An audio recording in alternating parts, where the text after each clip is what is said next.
Have you ever wondered how some nations, despite their abundant resources, remain economically disadvantaged? This puzzling scenario often stems from a phenomenon known as economic colonization. Essentially, economic colonization is the practice where one country exploits the economic system of another for its own gain. It's a tale as old as time.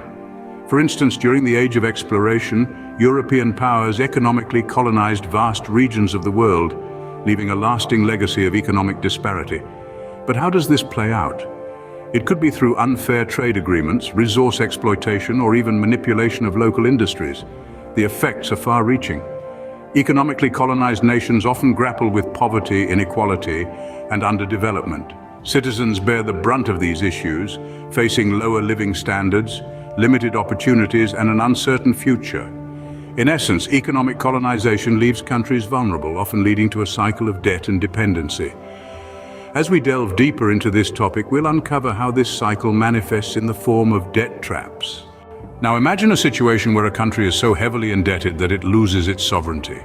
This is what we call a debt trap. Debt traps occur when a country borrows so much that it cannot repay the debt, and so must continually borrow more, often at higher interest rates. This cycle of borrowing leads to a loss of economic and political control, effectively handing over sovereignty to the lenders. There are different types of debt traps.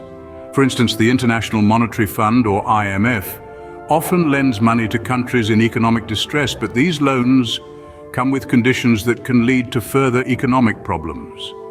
Similarly, China's Belt and Road Initiative has been criticized for creating debt traps in participating countries, leading to loss of control over critical infrastructure.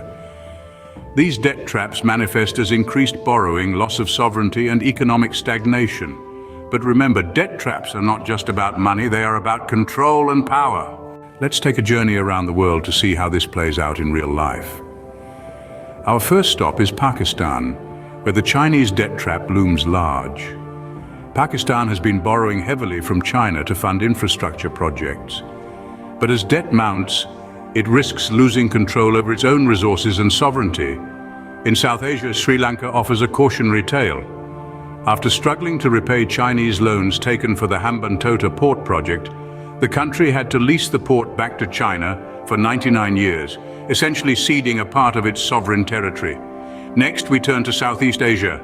Indonesia, despite its rich resources, fell into a debt trap with the International Monetary Fund.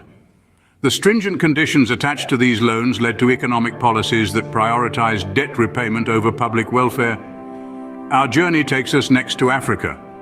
Ghana, rich in gold and cocoa, has been caught in a cycle of debt and dependency, forced to implement austerity measures that have hurt its citizens, all to repay loans from international lenders. In Latin America, Venezuela's story is a stark reminder of the dangers of excessive borrowing. The country's massive debt has led to hyperinflation, economic collapse, and a humanitarian crisis. Finally, in Europe, Greece serves as a somber example. After the financial crisis in 2008, Greece had to accept bailout loans from the European Union and the IMF. The austerity measures imposed in return have led to a prolonged economic depression. These countries are not just statistics.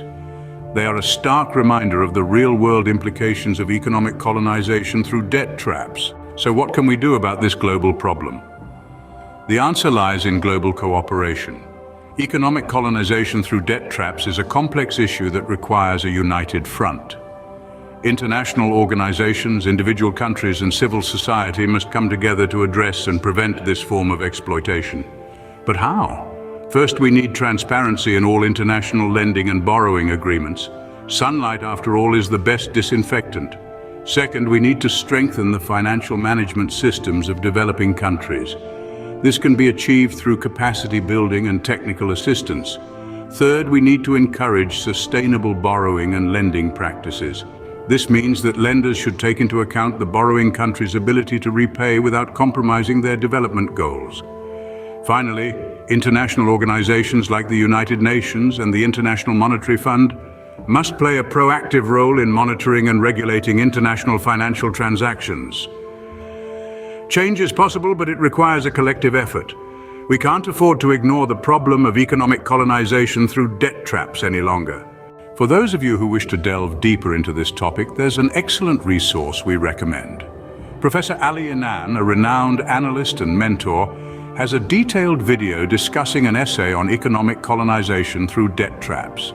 This video provides a comprehensive understanding of the complexities that surround this issue.